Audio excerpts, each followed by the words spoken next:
Ma'am, comment lang sa Winry. Kasi comment lang sa Winry. On social media, siniship ka sa si Senator Win, ma'am.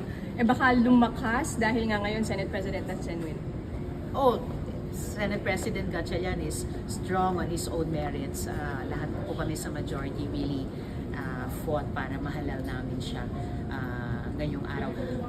Kung may mga kababayan tayo na natutuwa sa akin, natutuwa kay Senate President, at dahil doon mas interesado sila sa trabaho namin at trabaho ng buong Senate, nagpapasalamat ako sa kanila. So hello sa mga winners, please ipagpatuloy nyo yung pagsubaybay at pagsuporta sa trabaho ng Senate.